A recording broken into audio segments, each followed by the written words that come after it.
આપણે ગોર પૂંજવા જાય છે અને આજે આપણે જો પ્રસાદીમાં તીખા ગાંઠિયા લઈ લીધા છે. હાલો માય યુટ્યુબ ફેમિલી, મારા નવા બ્લોગમાં તમારું સ્વાગત છે. હર હર મહાદેવ, જય દેવભૂમિ દ્વારકા. તો આપણે જો ગોર પૂંજવા જાય છીએ, તો હવે આપણે અહીંથી ગોર પૂંજવા જવાના છીએ. આપણે પૂજા કરીને આવી ગયા અને આપણે જો ઈટુની ગાડી આવી ગઈ છે, કેમ કે આપણે ઉપર 2 રૂમ ઉતારવાના છીએ, એટલે ઈટુની ગાડી આવી ગઈ છે. અને આપણે જો પૂજા કરીને પરસોત્તમ ભગવાનની આવી ગયા છીએ, તો આપણે જો ચા નાસ્તો કરવાના છે, તો ચા નાસ્તો કરી લેવી. જો ઈટુની ગાડી આવી ગઈ છે,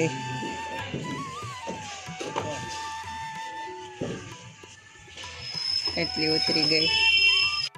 જો આપણે ગોર પૂંજીને આવ્યા પછી જો આપણે સોફ લઈ લીધો, આ ગુલાબજળ છે, આ કેપ્સુલ છે અંદર નાખવાની, અને આમાં જો લીમડો છે અને ગુલાબ હેઠે છે. તો આપણે જો લીમડાના સાબુ બનાવવાના છે. તો જો આપણે ઘરે આવીને તે હવે લીમડાના સાબુ બનાવવાના છે, અને કેવા બનશે તો તે આપણે તમને બતાવવાના છે. તો મારા બ્લોગમાં બનાવી રહેજો. આજ અમે લીમડાના સાબુ બનાવશું.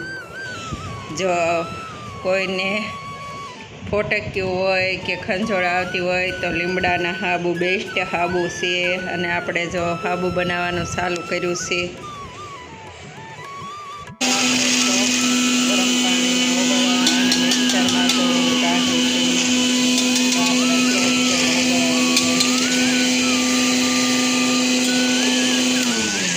જો આપણે સોફ ઓગળવા મૂકી દીધો છે ગરમ પાણી નીચે. તો આપણે જો સોફ ઓગળી જાય પછી એમાં લીમડો ને એ બધા નાખીને તે લીમડાના સાબુ બનાવશું. જો આપણે સાબુનું તૈયાર કરી નાખ્યું છે, અને હવે આમાં જો આપણે આ કેપ્સ્યુલો નાખવાના છે. તો જો એમાં હવે આ 2 કેપ્સ્યુલો નાખવાના છે. હવે આ 2 કેપ્સ્યુલો નાખી લીમડાનું બનાવી નાખ્યું અને આમાં ઢાળવાના છે અને સાબુ બનાવવાના છે. તો જો આપણે લીમડાનું ગરમ કરી નાખ્યું અને બધી વસ્તુ નાખીને તે હવે લીમડાનું આમાં નાખીને તે આપણે હવે સાબુ બનાવવાના છે લીમડાને. તો હવે આપણે લીમડાના સાબુ બનાવી નાખી. આપણે 3 સાબુ બનશે, 2 ગોળ ને 1 ચોરસ. તો આપણે જો લીમડાના સાબુ બનાવ્યા 3 છે, અને જામશે પછી બનશે અને વાપરશું. તો આપણે બતાવશું કે કેવા લીમડાના સાબુ બનાવ્યા છે. આપણે જો ઘેરે લીમડાના સાબુ બનાવ્યા છે. અળાયું હોય કે ખંજોળ આવતી હોય કે ખીલ હોય તો બધા માટે લીમડાનો સાબુ બેસ્ટ છે. અને આપણે ઘેરે બનાવ્યો છે એટલે કેમિકલ વગરનો બનાવ્યો છે. અને જો કેવો બન્યો છે તે આપણે જામી જશે પછી તમને બતાવશું કે કેવો બન્યો છે, અને વાપરીને પણ બતાવશું કે કેવો છે. તો જો આપણે સાબુ બનાવી નાખ્યા છે. 3 સાબુ પહેલાં બનાવ્યા છે, અને જો સારા બનશે તો આપણે ઝાઝા બનાવશું. જે આપણા સાબુ બની ગયા છે, અને હવે આપણે આને ઉખાડશું.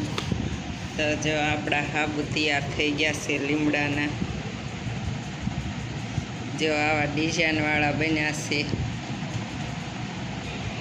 તો આપણા સાબુ જો તૈયાર થઈ ગયા છે ડિઝાઇનવાળા. તો જો આવા લીમડાના સાબુ આપણા બન્યા છે.